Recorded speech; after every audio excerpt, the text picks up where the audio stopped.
بسم اللہ الرحمن الرحیم۔ اعوذ باللہ من الشیطان الرجیم، بسم اللہ الرحمن الرحیم۔ السلام علیکم پیارے بچوں، امید ہے آپ سب خیریت سے ہوں گے۔ بچوں، آج ہم صفحہ نمبر 30 کریں گے۔ صفحہ نمبر 30 نکالیں۔ یہاں لکھا ہے نثر نگاری، کہانی نویسی، یعنی آج ہم دیکھیں گے نئے انداز سے کہانی لکھنا، ٹھیک ہے۔ کسی بھی کہانی کے بنیادی اجزاء کی تبدیلی سے نئی کہانیاں تخلیق کی جاتی ہیں۔ یہ کہانی پڑھیے، ٹھیک ہے۔ یہ ایک کہانی ہے، یہ آپ لوگوں نے پڑھنی ہے، ٹھیک ہے۔ تو غور سے سنیے۔ کسی جنگل سے ایک لومڑی گزر رہی تھی، وہ بھوک سے بے-تاب تھی۔ دفعتاً اس کی نظر ایک کوے پر پڑی جو درخت پر بیٹھا تھا۔ کوے کی چونچ میں پنیر کا ٹکڑا تھا۔ لومڑی کا دل للچایا، اس نے سوچا کسی طرح یہ ٹکڑا کوے سے حاصل کیا جائے۔ اس نے کوے سے کہا، بھائی کوے، تم بہت خوبصورت لگ رہے ہو، تمہارے یہ کالے پر کتنے چمکدار ہیں۔ مجھے ایسا محسوس ہوتا ہے کہ اتنی پیاری شکل کے ساتھ تمہاری آواز بھی بہت سریلی ہوگی، ذرا مجھے کچھ گا کے تو سناؤ۔ کوا اپنی تعریف سن کر بہت ہی خوش ہوا۔ اس نے جھٹ اپنا منہ کھولا اور گانا شروع کر دیا۔ لیکن یہ کیا، منہ کھولتے ہی پنیر کا ٹکڑا زمین پر گرا اور لومڑی ٹکڑا اٹھا کر یہ جا وہ جا، کوے کا گانا ادھورا رہ گیا۔ نتیجہ کیا ہے؟ خوشامد بری بلا ہے۔ نتیجہ کیا ہے؟ خوشامد بری بلا ہے، ٹھیک ہے۔ تو بچوں، آپ لوگوں نے یہ کہانی اپنی کاپی میں لکھنی بھی ہے، ٹھیک ہے۔ عنوان اس کا ہے خوشامد بری بلا ہے، ٹھیک ہے۔ اس کہانی کو آپ لوگوں نے کاپی میں لکھنا ہے اور ساتھ میں یاد بھی کرنا ہے، ٹھیک ہے۔ یہاں سے آپ لوگ کہانی لکھنا شروع کریں کہ کسی جنگل سے ایک لومڑی گزر رہی تھی، وہ بھوک سے بے-تاب تھی، ٹھیک ہے۔ یہ کہانی ہے، کہانی یہاں سے شروع کریں اور یہاں تک ختم کریں۔ نتیجہ اس کا ہے خوشامد بری بلا ہے۔ عنوان بھی اس کا ہے خوشامد بری بلا ہے۔ تو بچوں، یہ کہانی آپ لوگوں نے اپنی کاپی میں لکھنی ہے، ٹھیک ہے۔ اب آگے دیکھتے ہیں۔ تو بچوں، صفحہ نمبر 32 نکالے۔ صفحہ نمبر 32 میں ہے، موضوع ہے لغت۔ لغت کیا ہے؟ بچوں، آپ جانتے ہو لغت کسے کہتے ہیں؟ لغت کیا ہوتی ہے؟ ہاں جی، یہ ہے لغت، یہ لغت ہے، ٹھیک ہے۔ ڈکشنری، جسے ہم انگلش میں ڈکشنری کہتے ہیں، جبکہ اردو میں ہم اسے لغت کہتے ہیں، ٹھیک ہے بچوں۔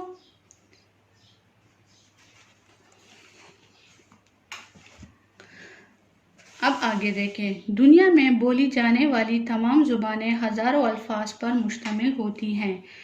لغت الفاظ کی ایک طویل فہرست ہے، جس کے ذریعے ہم نہ صرف الفاظ سے واقف ہوتے ہیں بلکہ ہمیں بہت سی معلومات بھی حاصل ہوتی ہیں۔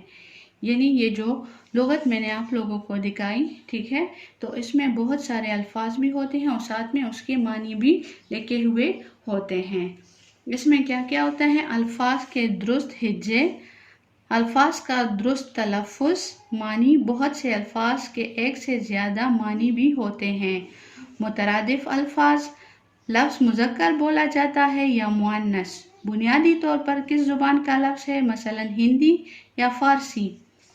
مرکب الفاظ کی ہجے اور تلفظ، مثلا بالاعلان یا با اختیار۔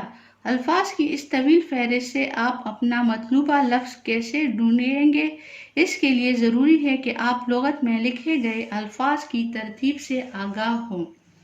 لغت میں الفاظ حروف تہجی کی ترتیب سے درج کیے جاتے ہیں، مثلا الف سے شروع ہونے والے الفاظ لغت کے شروع کے حصے میں ہوتے ہیں، ب سے شروع ہونے والے الفاظ اس کے بعد کے حصے میں ہوتے ہیں، اس کے بعد پ، اور اسی ترتیب سے تمام حروف سے شروع ہونے والے الفاظ لکھے جاتے ہیں، ٹھیک ہے بچوں۔ اب ذرا دیکھو، ان الفاظ کو حروف تہجی کی ترتیب سے لکھیے۔ چپ، سزا، اسکول، بکری، 5، صابن۔ اب اس کو ہم حروف تہجی کی ترتیب سے لکھیں گے۔ سب سے پہلے ہم الف سے شروع ہونے والا لفظ لکھیں گے۔ الف سے شروع ہونے والا لفظ ہے اسکول، ٹھیک ہے۔ اب ہم دوسرا لفظ اس کے بعد یعنی بے سے، ہاں الف بے، ہاں پھر ہے بکری، پھر الف بے پے 5، ٹھیک ہے۔ پھر ہے چھ یعنی چپ، پھر ہے سین سزا، اور پھر آخر میں ہے صابن یعنی سوات والی ہے، سوات سے شروع ہونے والا حروف تہجی۔ تو یہ سارے ہم نے اسی طرح ترتیب کے ساتھ لکھ لیے ہیں، ٹھیک ہے۔ پھر اس کے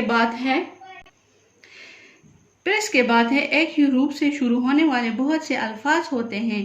اس مسئلے کے حل کے لیے الفاظ کے دوسرے حرف کو بھی حروف تہجی کے اعتبار سے ترتیب دیا جاتا ہے۔ اب یہاں پر تو سارے حروف جو تھے وہ الگ الگ حرف سے شروع ہوئے تھے، لیکن اب یہاں کہتے ہیں کہ بہت سارے الفاظ ایسے ہوتے ہیں جن کا پہلا حرف بھی ایک جیسے ہوتا ہے، مثلا چبانا، چپٹا، چتکبرا یا چٹخنی، ہر ایک لفظ جو ہے وہ چی سے شروع ہے۔ تو ہم دوسرے حرف کو دیکھیں گے، ٹھیک ہے، کہ وہ کون سا ہے، یعنی چبانا، ٹھیک ہے۔ تو یہ والا پہلے پہ آئے گا، چبانا، ٹھیک ہے۔ تو یہ سارے ترتیب کے لحاظ سے لکھے ہیں۔ اب یہاں پر یعنی چبانا بے ہے، چپٹا یعنی پے ہے، اس کے بعد پے ہے چتکبرا، پھر کاف ہے، تے ہے، پھر کاف ہے، پھر ہے چٹخنی، ٹے سے شروع ہے، ٹھیک ہے، چھ ٹے خینون یعنی چٹخنی، ٹھیک ہے۔ تو یہ بے پے تے ٹے یہ ترتیب دیا ہے۔ پھر یہاں پہ ہے ان الفاظ کو ابتدائی دو حروف کے لحاظ سے ترتیب وار لکھیے۔ اب اس کو ہم نے ترتیب وار لکھنا ہے، کسوٹی، کفایت، کرتب، کجاوا، کاہل، کتاب۔ اب ہر ایک میں کاف جو ہے وہ مشترکہ حرف ہے، تو ہم دوسرے حرف کو دیکھیں گے۔ پہلے ہمارے پاس کون سا حرف آئے گا؟ ہاں جی، یہ کاہل، ٹھیک۔ تو پھر اس کے بعد سین والا حرف والا آئے گا، فے والا آئے گا، تے والا آئے گا، جیم والا آئے گا یا تھے والا آئے گا، کتاب، اس کے بعد دوسرا ہمارے پاس ہوگا کتاب۔ تو تیسرے نمبر پہ کون سا آنا چاہیے، چوتھے پہ کون سا آنا چاہیے، وہ خود آپ لوگوں نے یہاں پر ترتیب سے ہی لکھنے ہیں، ٹھیک ہے۔ پھر ہے یہاں، اور اگر شروع کے دونوں حرف بھی ایک جیسے ہوں تو دوسرے حرف کو بھی حرف تہجی کی ترتیب سے ہی لکھا جاتا ہے، مثلا عابد، عاجز، عادت، عارضہ، عاشورہ، ٹھیک ہے۔ تو اس کو بھی پھر آپ لوگوں نے دیکھو، یہ سارے جو ہے وہ دونوں حرف ان کے ایک جیسے ہیں۔ پھر ہم تیسرے حرف کو دیکھیں گے اور ڈکشنری میں اس کو یعنی لغت میں اس کو دیکھیں گے، اس کا لفظ دیکھیں گے، اس کی معنی دیکھیں گے، ٹھیک ہے بچوں۔ اب اگلا صفحہ نمبر 34 کی طرف دیکھیے۔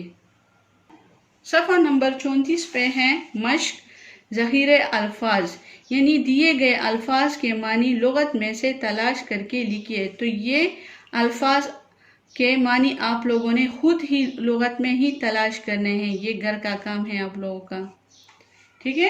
تو یہ آپ لوگوں نے خود ہی ڈھونڈنے ہیں لغت میں، ٹھیک ہے۔ اس طرح کی لغت لے لیں، یہ لغت لے لیں، ٹھیک ہے، اور ساتھ میں ان الفاظ کے معنی خود لغت میں سے ہی ڈھونڈ کر کاپی میں لکھیے، ٹھیک ہے بچوں۔ اب صفحہ نمبر 35 کی طرف آتے ہیں۔ صفحہ نمبر 35 پہ ہے ضرب المثل۔ ضرب المثل کہاوت کو کہتے ہیں۔ کسے کہتے ہیں؟ کہاوت کو کہتے ہیں۔ اس لفظ مثل میں میم اور سی دونوں پر زبر ہے۔ یہ لفظ مثل سے الگ ہے، جہاں میم کے نیچے زیر ہے اور جس کا مطلب ہے مانند یا مثال.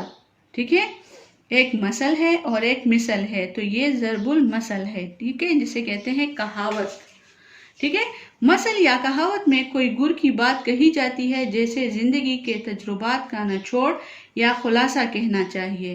اسے منجمد شاعری بھی کہتے ہیں، یعنی کوئی پرمعنی، دلچسپ یا پڑکتی ہوئی بات جو کسی نے کہی اور زبان کا حصہ بن گئی. ٹھیک ہے، ہر ضرب المثل کے پس منظر میں کوئی کہانی، واقعہ یا فعل ضرور ہوتا ہے. پڑھیے ضرب المثل کی کہانی. اب اس ضرب المثل پہ ایک کہانی سی بنائی ہے. ٹھیک ہے، ہر ایک ضرب المثل کی ایک کہانی ضرور ہوتی ہے، اس کے پیچھے کہانی ہوتی ہے، واقعہ ضرور ہوتا ہے. ٹھیک ہے، اب یہاں پر ہے چور کی داڑھی میں تھنکا. یہ ضرب المثل ہے.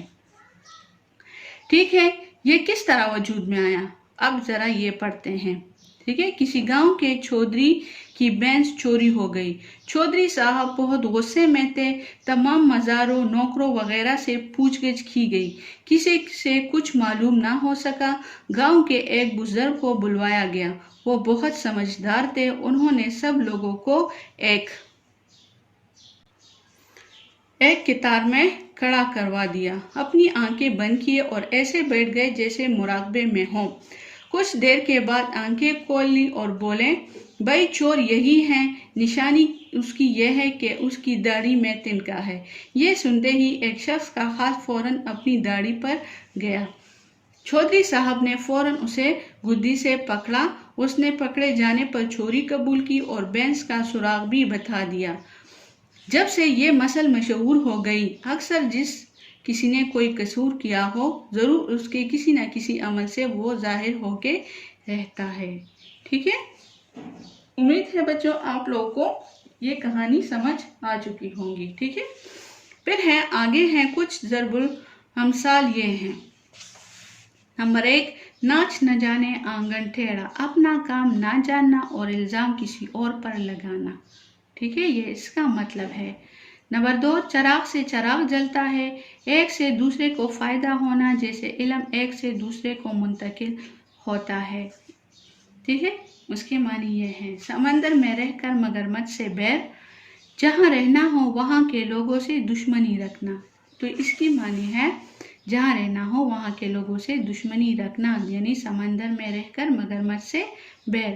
ایک انار 100 بیمار، نعمت بہت کم ہونا اور طلبگار یعنی مانگنے والے بہت زیادہ ہونا.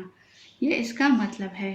بلی کے خواب میں چیچڑے، سب اپنی پسندیدہ چیز ہی کے بارے میں سوچتے ہیں اور حاصل کرنا چاہتے ہیں. ٹھیک ہے بچوں، امید ہے آپ لوگوں کو سمجھ آ چکا ہوگا. ٹھیک ہے، گھر میں آپ لوگوں نے کیا کرنا ہے، گھر کے لیے کام ہے کہ یہ ضرب المثل آپ لوگ پڑھیں. ٹھیک ہے، ضرب المثل کسے کہتے ہیں، اس کو آپ لوگوں نے خود ہی لکھنا ہے. ٹھیک ہے، پھر اس کے یہ ضرب المثل اور اس کے معنی بھی آپ لوگوں نے یاد کرنے ہیں. ساتھ میں نے لغت کے بارے میں بتایا کہ لغت کسے کہتے ہیں. پھر میں نے آپ لوگوں کو دیا تھا کہ لغت میں سے الفاظ معنی ڈھونڈ کر لکھیے. تو آج کے لیے گھر کا کام یہی ہے کہ آپ لوگوں نے لغت میں سے ہی الفاظ کے معنی ڈھونڈ کر لکھنے ہیں. جہاں پر بھی سمجھ نہ آئے مجھے واٹس ایپ کر کے آپ لوگ پوچھ سکتے ہو. ٹھیک ہے، اپنا ڈھیر سارا خیال رکھیے گا. اللہ حافظ. اللهم انفعنا بما علمتنا وعلمنا ما ينفعنا وزدنا علما.